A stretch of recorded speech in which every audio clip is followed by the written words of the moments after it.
먼저 사실 저는 카이스트 의과학대학원에 근무를 하고 있고요. 사실 의과학대학원을 잘 읽으실 수 있는 분이 별로 없으세요. 이렇게 의과대학 하다가 의과대학은 아닌 것 같고요. 의과학대학원입니다. 카이스트는 의과대학이 없죠. 의과대학은 의사를 길러내는 그런 학교입니다. 근데 카이스트는 의과대학은 없고 과학 또 공학이 주로 있는 학교이고요. 다만 이제 학부 과정이 아니라 대학원 과정으로 의과학, 메디컬 사이언스를 연구하는 분야는 있습니다. 뭐 메디컬 사이언스가 생명과학하고 어떻게 다르냐, 뭐 크게 보면 비슷한 것도 있고 또 이렇게 자세히 보면 좀 다른 점도 있는데 카이스트에 생명과학과도 있고 의과학 대학원도 있습니다. 의과학 대학원은 대학원 과정이고요. 그래서 여러분들 이제 의과학을 이제 연구하고 있는 곳이고요. 그래서 먼저 간단히 그냥 의과학 대학원 말씀드리면 의사들이 대학원 연구를 하러 오는 기관이기도 하고 또는 이공계를 전공한 분들이 이제 의과학 대학원에 같이 와서 의사와 이공계를 전공한 분들이 같이 이제 메디컬 사이언스를 연구하는 기관입니다. 그래서 한 20년 조금 넘은 이제 기관입니다. 그래서 거기에 이제 교수로 이제 근무를 하고 있고요. 저는 한 25년쯤 전에는 이제 여러분처럼 이런 강연에도 참가하고 그랬습니다. 고등학생이었고 그때 기억도 많이 납니다. 그래서 이렇게 오늘 발표할 수 있게 된 게 굉장히 감회가 남다르고요. 아마 한 20, 30년 후에 여러분들 중에 어떤 분들은 이렇게 강연을 하실 분들이 있을 거라고 생각합니다. 제가 오늘 말씀드릴 거는 사실 제가 하는 분야를 뭐 자세히 설명드리진 않을 거고요. 제가 하는 분야가 이런 거다, 이런 걸 간단히 소개해 드릴까 합니다. 그래서 여러분들 중에 일부분이라도 이런 걸 하는구나를 재밌게 들을 수 있는 분이 있으면 오늘 강연은 성공적이라고 할 수 있을 것 같아요.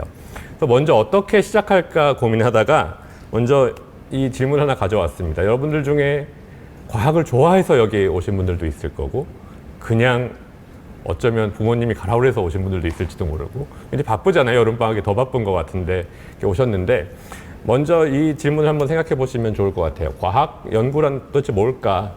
좋은 연구자란 무엇일까? 과학 연구는 왜 할까? 과학 연구 왜 하죠? 혹시 말씀 주실 분 있나요? 네. 재밌으니까. 네. 뭐 재밌으니까 맞습니다. 재밌으니까 하죠. 과학 연구는 새로운 거를 밝혀내는 활동이죠. 그래서 연구는 어떤 기술을 막 개발하는 어떤 필요한 뭐 우주에 가야 되니까 기술을 개발하자 그런 목표 지향적인 연구도 있지만 어떤 것들은 과학자들이 그냥 재밌으니까 하는 것들도 있습니다. 저는 후자 쪽이라고 볼 수 있을 것 같고요.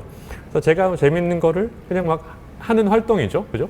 그래서 굉장히 어떻게 보면 복받은 직업이라고도 생각합니다. 내가 하고 싶은 거를 하는데 사회에서도 도와주고 상도 주시고 그래서 굉장히 복받은 직업인 것 같고요. 그러면 만약에 새로운 것들을 우리가 밝혀내는 게 좋은 과학자, 과학 연구라고 한다면 좋은 연구자의 가장 필요한 덕목은 뭘까요? 네. 어느 학교에서 오신 누군가요? 네. 가장 좋은 덕목은 뭘까요? 실험 윤리를 잘 지키는 거. 네, 그것도 중요한 일일 겁니다. 그거는 여러 덕목이 있겠지만 윤리를 잘 지키면서 하는 것도 중요하죠. 근데 그건 어떻게 보면 좋은 연구를 하는 데 있어서 꼭 지켜야 하는 덕목일 것 같고요. 우리가 추가로 더 좋은 연구를 위해서 우리가 더 해야 되는 거는 어떤 게 있을까요? 그건 당연히 해야 되는 거고요.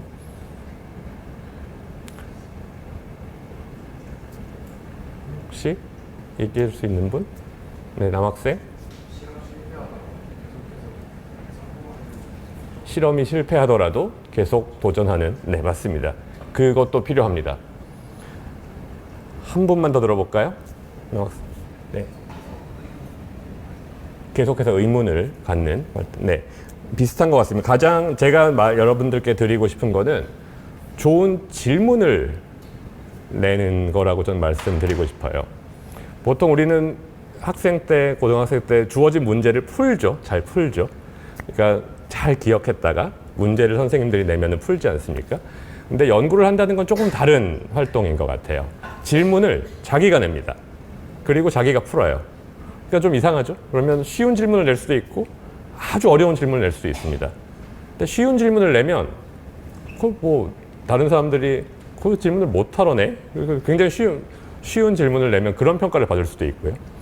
너무 어려운 질문을 내면 평생 연구를 했는데 못 풀 수도 있습니다. 근데 어쨌든 자신이 자기가 하고 싶은 질문을 발굴해서 질문을 던지고 그거를 잘 풀어내는 게 과학자의 활동이라고 저는 생각해요. 그래서 카이스트가 좀 뭐 별난 학교일 수도 있지만 이런 행사들 가끔 합니다. 그래서 여러 질문들, 자기가 생각하는 재밌는 질문들이 뭐냐 이런 것들 뭐 경진대회도 하고 그렇습니다. 그래서 자신의 질문, 어떤 재밌는 질문, 그리고 그 질문이 다른 사람들도 좋아해 주면 좋겠죠. 그런 질문들을 잘 발굴하고 우리가 풀 수 있는 기법을 동원해서 그거를 풀어내는 게 과학자들이 하는 일이라고 저는 이야기 드리고 싶어요. 그러면 무슨 질문이 재밌을까요? 사람마다 다 다르겠죠. 모두 다 다를 겁니다. 근데 제가 재밌어 하는 질문들을 몇 개 가져왔어요. 저는 궁극의 심오한 질문들이라고 붙이고 싶습니다. 오리진, 기원에 대한 겁니다. 사람마다 다 다를 수 있습니다. 어떤 분들은 재미없을 수도 있어요. 제가 생각하는 질문입니다. 참고입니다. 그래서 우주의 기원, 예를 들면 우주는 어떻게 시작했을까? 이 우주는 물질의 기원. 우리 여기 나무도 있고요. 플라스틱도 있고 여러 가지가 있죠. 다 물질이잖아요. 그 물질들은 어떻게 시작되었을까? 또 약간 이제 우리 로컬하게 오면 지구의 기원. 지구는 어떻게 만들어졌을까? 생명은 어떻게 시작했을까? 인류의 기원. 그 생명 중에 인류는 어떻게 시작했을까? 우리 한 사람은 어떻게 시작돼서 내가 만들어졌을까? 또는 저는 이제 암을 또 연구하기도 하는데요. 악성 종양이 우리 몸에서 어떻게 나올까? 이런 것들이 어떻게 시작이 됐을까? 저를 이제 사로잡는 질문들입니다. 그래서 그리고 저는 많은 분들도 이런 기원에 대한 그런데 굉장히 많은 흥미를 가지고 있다고 믿습니다. 그러니까 이런 일들을 하는 거죠. 몇 개만, 이거 7개를 다 설명드릴 시간은 없고요. 몇 개만. 우주의 기원, 첫 번째입니다. 제일 중요한 기원일 것 같고요. 우리가 실험을 해볼 수도 없고 돌아가 볼 수도 없습니다. 우주의 기원, 혹시 관심이 있으신 분들이 있으실 수도 있고 아니면 교과서에서 그냥 외우셨을 수도 있습니다. 저는 최초의 3분, 아마 절판된 것 같아요. 왜 절판됐는지 모르겠는데 고등학교 때 이런 책을 잠깐 읽었었습니다. 그래서 너무 사실은 재밌었어요. 어떻게 우주가 시작하고 3분 동안 무슨 일들이 벌어졌는지를 이론적으로 이렇게 추측을 한 겁니다. 그래서 지금은 많은 분들이 알고 있지만 빅뱅으로 이루어졌다고 알고 있죠. 근데 100년 전만 하더라도 빅뱅이 알려지진 않았던 것 같아요. 그죠? 그래서 우주는 그냥 그대로 평형 상태, 정상 상태를 가지고 있다고 하는 이론들이 있었고, 다만 여러 관측 증거들이 그것들을 이제 부정하게 되죠. 그래서 한 점에서 시작해서 우리가 지금 만들어졌다는 겁니다. 그래서 한 점에 모든 게 몰려 있을 때는 공간도 없고 시간도 그때 처음 시작했고 물질도 없었습니다. 너무나 온도와 압력이, 저는 천문학자, 물리학자가 아니라서 틀릴지도 모르겠지만 그게 만들어지기에는 너무 온도가 높고 압력도 높았어요. 빛도 없었습니다. 빛이 이렇게 통과할 수 있는 그런 상황이 아니었습니다.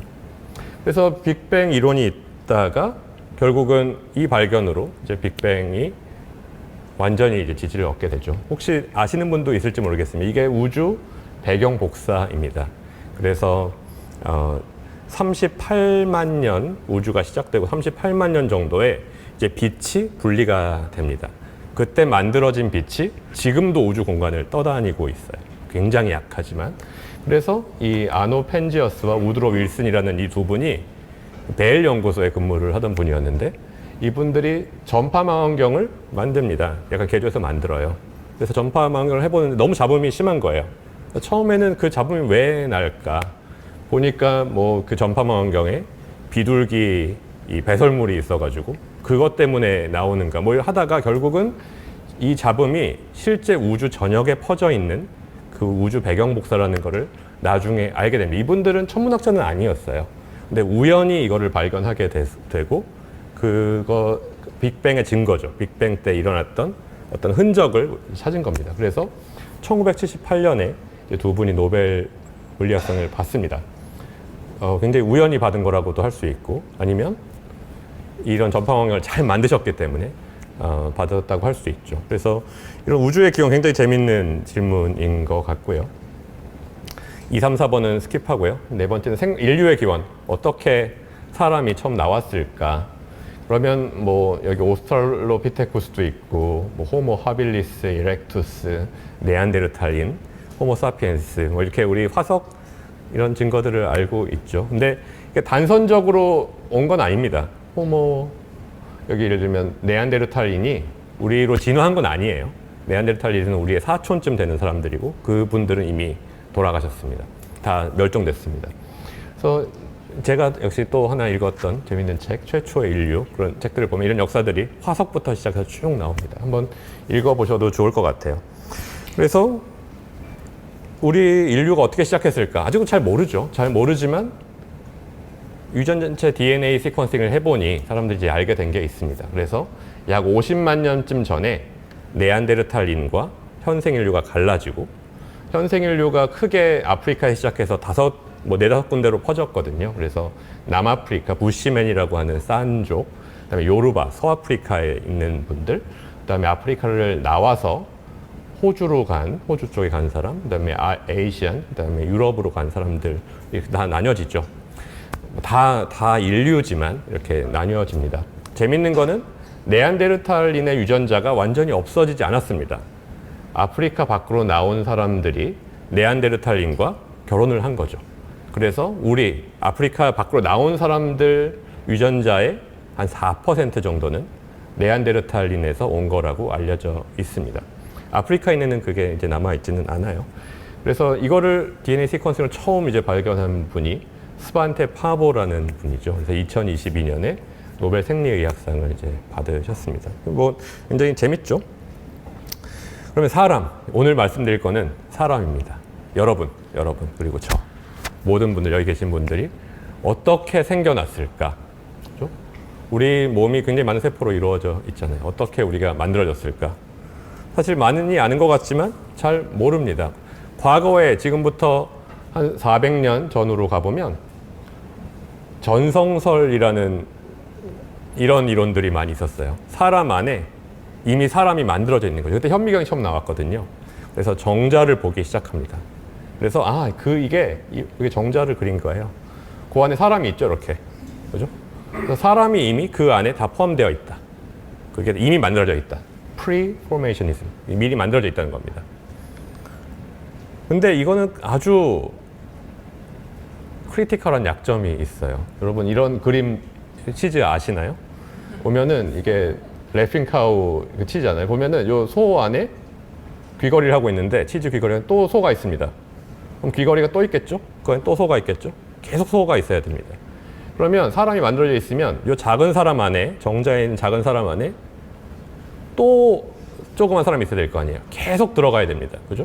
그러니까 잘 생각해 보면 말이 안 됩니다. 어디까지 가야 되는 거죠? 말이 안 돼요. 이거를 해결한 것도 200년 채 되지 않습니다. 그래서 후성설이라는 게 나오고 이게 사람이 세포로 이루어져 있고 결국은 세포가 발생을 해서 한 사람을 만든다. 이건 현미경의 발전으로 우리가 알 수 있게 된 겁니다. 그래서 지금은 이 전성설을 주장하는 사람들은 아무도 없죠, 사실은. 이 다 과학이 발전하면서 우리가 알게 된 겁니다. 그래서 세포가 정자와 난자가 만들어서 우리 몸을 만든다는 건 누구나 알고 있지만 사실은 어떻게 만들어지는지를 어떻게를 물어보면 아는 사람들은 또 별로 없습니다.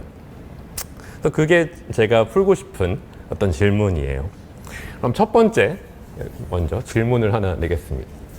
사람은 여러분들 포함, 저 포함, 여기 계신 이사장님도 포함해서 대략 몇 개의 세포로 이루어져 있을까요? 생각해 본 적 있습니까? 여러분들? 제가 보기를 6개 들고 왔습니다. 10,000개부터 1000경까지 6개를 들고 왔습니다. 어떻게 이거 알 수 있어요? 어떻게 알죠? 제일 쉬운 방법은 이 책을 펴서 제 소개 자료를 보면 나와 있긴 합니다. 대략은 나와 있어요. 근데 이런 질문이 왔을 때 그냥 아주 어림짐작을 여러분들이 한번 해보는 겁니다. 대략 어느 정도가 될까? 저도 잘 몰라요. 잘 모르는데 어림짐작을 한번 해보죠. 우리 세포의 크기만 대략적으로 알면 됩니다. 그러면 세포 하나의 크기가 어느 정도 될까? 물론 뉴런처럼 아주 큰 세포도 있고 블러드처럼 아주 작은 세포도 있지만 대략 평균, 대략 어림짐작하는 거니까요. 그럼 우리가 알고 있는 게 사람 세포의 대략적인 지름은 약 10마이크로미터다.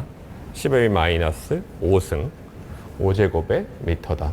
그러면 부피는 뭐를 직육면체라고 생각하면요. 정육면체로 생각하면 대략 10의 마이너스 15제곱 세제곱미터가 됩니다.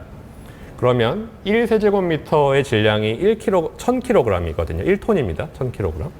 그래서 그걸 곱하면 사람 세포 하나의 질량은 물이라고 가정하면 대략 10의 마이너스 12제곱 그 정도의 질량을 가져요. 그러면 성인 몸무게 그냥 뭐 10kg인 사람은 없잖아요. 그죠? 대략 100kg 정도라고 생각하면 뭐 간단히 할 수 있죠. 10의 14제곱 정도가 우리 세포로 꽉 차 있다면 우리가 됩니다. 근데 보면은 뭐 뼈도 있고 지방도 있고 세포가 아닌 것들이 꽤 있잖아요. 그런 것들을 빼면 뭐 이거 한 뭐 절반 정도 된다고 만약에 가정한다면 대략 10의 13제곱에서 최대 14제곱 그 정도가 될 겁니다. 그래서 간단히 알 수 있어요, 사실은. 그리고 사람들이 추산해 본 거에 따르면 대략 한 40조 개 정도 세포라고 합니다. 그래서 40 트릴리언 정도의 세포로 이루어져 있습니다. 그러니까 이런 질문을 내고 답변을 하는 과정을 계속하는 게 과학자들의 일이라고 볼 수 있을 것 같아요. 두 번째 질문입니다. 세포는 어떻게 만들어질까요? 세포는 누가 만들까요? 끝이 없는 질문이지만 답은 세포가 세포를 만듭니다. 그죠? 세포는 그냥 만들어지지 않습니다. 엄마 세포가 있고, 그죠? 엄마 세포가 분열해서 두 개의 딸 세포를 만들죠. 3개, 4개로 분열되는 거는 지금까지 한 번도 관찰된 바가 없습니다. 항상 하나가 2개를 만듭니다. 이거를 처음 이제 알게 된 게 저도 요번에 준비하면 처음 알았는데 휴고 폰 몰이라고 200년 정도 전에 과학자분이 식물 세포를 현미경으로 보면서 알았다고 해요. 그것도 알게 된 게 사실 얼마 안 됩니다. 또 질문 낼게요. 자, 우리 몸에 세포가 40조 개 있다고 했잖아요. 그리고 세포는 분열을 해야만 또 세포를 만듭니다. 그러면 여러분이에요. 여러분 10대 40조 개 세포로 만들어져 있다고 합니다. 이게 여러분은 몸을 구성하는 세포의 수라고 하죠. 자, 10년 후에 여러분, 20년 후에 여러분의 세포수는 어떻게 될까요? 세포가 분열하니까 계속 늘어날까요? 세포수가 80조 이렇게 늘어날까요? 그러면 몸이 계속 커지겠죠? 그렇지 않겠죠, 상식적으로 보면. 여러분은 이미 거의 다 컸으니까 평형 상태를 이루고 있습니다. 그래서 여러분들이 40살이 되더라도 80살이 되더라도 세포수는 거의 비슷할 거예요. 그죠? 좀 차이는 있겠죠. 그죠? 하지만 거의 차이가 안 날 겁니다. 그래서 이런 형태를 뭐라고 하냐면 평형 상태 세포 분열입니다. 그러니까 세포 분열에서 세포가 늘어나지만 세포가 분열하겠죠, 계속. 근데 죽는 세포가 있겠죠, 하나씩. 그래서 세포 분열에서 늘어나는 세포의 수와 줄어드는 세포의 수가 거의 평형을 이루고 있을 겁니다. 그래서 세포의 수는 세포의 분열이 일어나지만 별로 늘어나지 않을 거야. 그게 그냥 상식적으로 우리가 알 수 있는 거죠. 자, 그러면 여러분을 거꾸로 돌려볼게요. 우리 거꾸로 돌려봅시다. 그러면 40조 개가 있지만 어느 순간에 여러분은 세포가 하나였을 겁니다. 그죠? 하나의 세포가 2개, 4개, 8개, 16개 이렇게 증가하면서 우리 몸에 40조 개를 만들었겠죠. 대략 몇 개의 세포 분열이 있었을지도 우리 알 수 있습니다. 계산해보면 알 수 있어요. 그걸 하진 않을게요. 그래서 이런 과정을 거쳤다는 것들을 우리가 상식적으로 알 수 있고, 그래서 이거를 이제 발달 단계의 발생 과정 단계, 배아 발생 과정의 세포 분열이라고 할 수 있습니다. 이때는 세포가 2배씩 늘어나죠. 2배씩. 근데 어느 정도에 다다르고 나면 이제 평형을 이루고 더 이상 늘어나지 않게 됩니다. 세상의 모든 다세포 생물들이 그렇겠죠. 그래서 이거를 처음 제대로 연구한 사람은 아마도 사람으로 연구를 하지 않았을 테고요. 첫 번째 개체 발생 과정의 아주 체계적인 연구는 예쁜 꼬마 선충이라는 선충벌레라는 뜻입니다. 땅에 있는 한 1mm 정도의 그런 벌레예요. 이름을 잘 지었죠. 예쁜 꼬마 선충. 영어인지 모르겠지만 C. 엘레간스라고 합니다.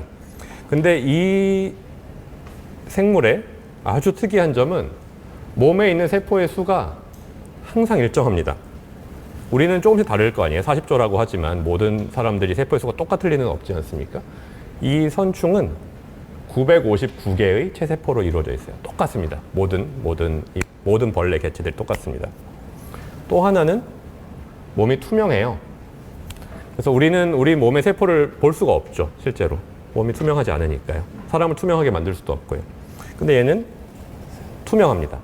그래서 세포를 다 볼 수 있습니다. 눈으로, 겉에서. 그래서 세포 하나부터 2개, 4개, 그래서 959개까지 가겠죠. 하는 것들을 눈으로 볼 수 있습니다. 처음 발생 단계. 그래서 하고 싶죠. 어떻게 959개가 됐는지 보고 싶잖아요. 물론 눈이 아프겠죠. 현미경을 보기에 눈이 아프겠지만 근데 볼 수 있잖아요. 보고 싶죠. 이걸 본 분이 존 설스턴이라는 영국의 과학자입니다. 그래서 이 공로로 노벨상을 받아요. 그러니까 노벨상이 별거 아닐 수도 있습니다. 네. 굉장히 그러니까 좋은 눈과 집중력을 가지고 있으면 되잖아요. 그래서 이분의 노트입니다. 그래서 세포 하나부터 어떻게 돼서 959개를 만드는가를 잘 추적을 합니다. 그래서 예쁜 꼬마 선충에 대한 발생 과정은 우리가 굉장히 잘 알고 있습니다. 모든 개체의 발생 과정이 똑같아요. 사람은 그렇지 않을 것 같죠? 그죠? 그래서 우리 예쁜 꼬마 선충의 개체 발생 과정은 완전히 잘 알고 있습니다. 어떤 세포 이름이 다 붙어 있어요. 그래서 분열이 되고 걔가 어떤 조직으로 가고 이걸 다 우리가 알고 있습니다. 그래서 이 일을 하게 된 게 대략 40년 정도 전이네요. 그리고 10년쯤 후에 20년 후에 2000년대 초반에 이제 노벨상을 받게 됩니다.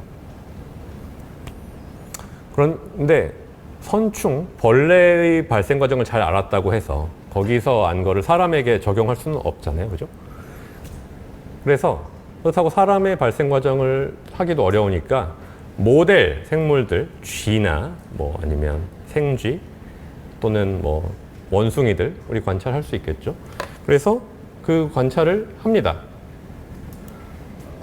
이건 현미경이에요. 현미경하고 최근에 이제 하는 2018년에 한 연구네요. 그래서 이게 소리가 잘 안 들리지만 이런 현미경을 만들어서 실제 저기에 생쥐의 수정란을 넣고 어떻게 발생하는지를 계속 트래킹하는 거예요. 오토마틱 트래킹을 하는 겁니다.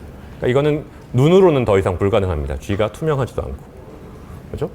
그래서 조금만 볼게요. 한 1분 정도만 보시죠. 그래서 저 안에다가 쥐의 수정란을 넣는 거예요. 넣고 발생을 시키면서 쭉 관찰을 하는 겁니다. 이거는 기술 기반의 일종의 그러니까 설스턴 경이 하셨던 일들을 반복하는 겁니다. 그래서 마우스에서 어떻게 발생하는지를 우리 트래킹할 수 있어요. 그래서 발생 생물학 책에 있는 것들이 그대로 이제 보이게 됩니다. 좋아요. 여러분들이 더 관심이 있으시면 요 맥돌이라는 분이 한 2018년에 한 연구 그냥 구글에 치면 나올 겁니다. 가면 비디오 있어요. 여러분 보시면 됩니다. 넘어갈게요. 자, 생쥐가 그러면 사람하고 똑같을까요? 그것도 아닐 거예요. 그죠? 침팬지 연구하기 굉장히 어렵지만 침팬지로 하면 사람하고 그래도 비슷하겠죠. 그죠? 그래도 사람하고 같을까요? 아닐 수도 있습니다. 그럼 사람 하려면 어떻게 해야 될까요? 사람 배아를 넣을 수는 없잖아요. 저 안에다가. 아까 윤리에 대해서 말씀하셨죠. 사람의 수정란을 넣고 관찰한 다음에 수정란을 버리는 게, 그 엠브리를 버리는 게 과연 윤리적으로 맞는 행동일까? 굉장히 많은 반대에 부딪힐 겁니다. 그죠? 그래서 그게 퀘스천인 거예요. 사람, 굉장히 어렵지만 어떻게 알아낼 수 있을까? 제 퀘스천입니다. 그러면 우리 몇 개, 오늘 제가 정말로 말씀드릴 몇 개 토픽들 말씀드릴게요. 세포 분열이 아까 일어난다고 했지 않습니까? 그죠? 세포 분열, 세포가 하나가 2개로 결국 만들어지는 생물책에 다 있죠. 여러분들 다 잘 알고 있습니다. 세포 분열이 일어날 때 뭐가 일어나야 되죠? 그 전 세포 분열이 잘 일어나기 위해서는 세포 분열이 일어나기 계속 좀 DNA 복제 좋습니다. 세포가 2개로 늘어나서 갈라지는 거잖아요. 그러니까 모든 엄마 셀에 있는 모든 것들이 다 2배가 돼야 됩니다. 미토콘드리아도 2배가 돼야 되고 리보솜도 2배가 돼야 되고 다 2배가 돼야 되겠죠. 그죠? 안 그러면 잃어버릴 테니까요. 똑같은 세포가 두 개 생기는 거예요. 그중 가장 중요한 게 DNA, 유전체를 2배로 만드는 겁니다. 2배로 만들어야만 계속 그 유전 물질이 딸 세포한테 전달이 되겠죠. 그래서 DNA를 복제하는 게 굉장히 중요한 일입니다. DNA 복제도 여러분들이 다 사실 배웠습니다. 그죠? 학교에서 DNA가 있는데 DNA를 2벌을 만들죠. DNA가 이중나선인데 한 가닥씩 풀어가지고 두 개의 똑같은 DNA를 만듭니다.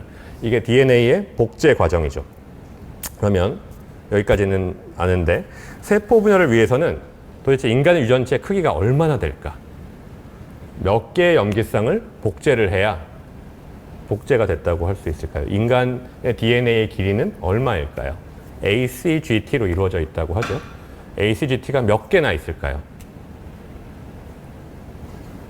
여러분들이 이거는 알아두면 좋습니다. 약간 뭐 상식적인 걸 수도 있어요. 그래서 유전체의 크기는 23개의 염색체로 이루어져 있잖아요. 이거는 잘 알죠.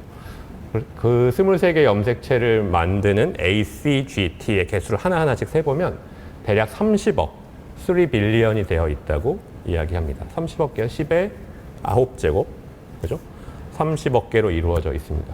30억 개가 감이 잘 안 오기 때문에 이런 책으로 두꺼운 교과서로 치면 대략 1000권 분량의 그런 알파벳 수를 가지고 있습니다.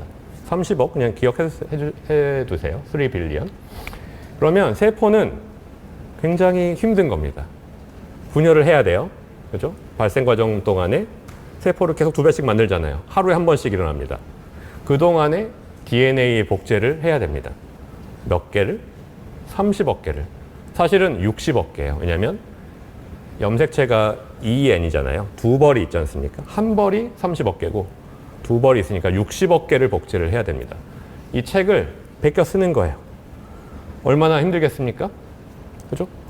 DNA 중화효소가 이런 일들을 하는데 하루의 시간을 주고 60억 개의 분량을 복제하라고 하는 거예요. 이게 아무리 정확하다고 하더라도 실수가 있겠죠. 그죠? 완벽하지 않을 겁니다. 교과서에는 아마 나오지 않을 수도 있습니다. 거의 완전히 복제한다고 나와 있고 굉장히 정확하다고 알고 있겠지만 그러기 힘들죠. 오류가 생길 수밖에 없어요. 책을 여러분들 한 30페이지 주고 똑같이 적어보라고 하면 오류 없이 적을 수 있을까요? 저는 거의 불가능하다고 생각합니다. 그래서 이거를 다 종합하면 이런 일들이 벌어질 거라는 거죠. 세포 하나, 엄마 세포가 딸 세포 2개를 만들 때 오류가 없으면 똑같은 DNA 2벌이 나올 겁니다. 근데 오류가 생길 거예요. 생길 수밖에 없어요. 그죠? 연력학적으로 생길 수밖에 없습니다. 한 번 더 분열을 해볼까요? 그러면 원래 가지고 있는 DNA 변이는 원래 그냥 가지고 있을 거고 또 다른 돌연변이들이 나올 겁니다. 그죠? 이것들은 이런 오류를 돌연변이라고 하고요. 세포 DNA 중화효소가 실수하는 게 기본적으로 깔려 있습니다. 그리고 우리가 살면서 발암물질에 노출되면 자외선을 받거나 아니면 뭐 담배를 피거나 아니면 방사선에 노출되거나 그러면 더 빨리 쌓이겠죠. DNA 오류가 더 빨리 쌓이겠죠. 그래서 돌연변이들이 쌓입니다. 이게 바로 우리가 흔히 들어서 알고 있는 돌연변이의 정체입니다. 그럼 갑자기 왜 돌연변이 이야기를 하느냐?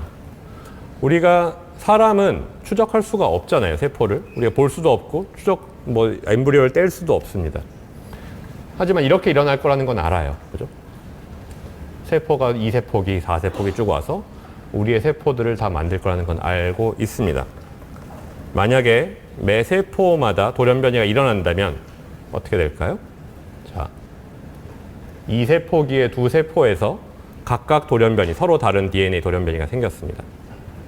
그러면 요 세포들의 후손들이 있고 요 다른 세포의 후손들이 있을 거잖아요. 그 세포의 두 후손들은 구별이 돼요.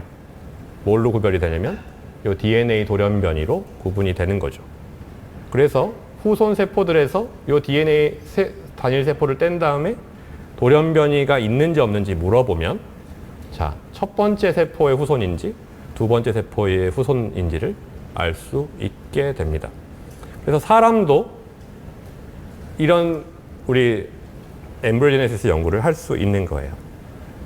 그래서 여기까지 오면 나머지는 굉장히 쉽습니다.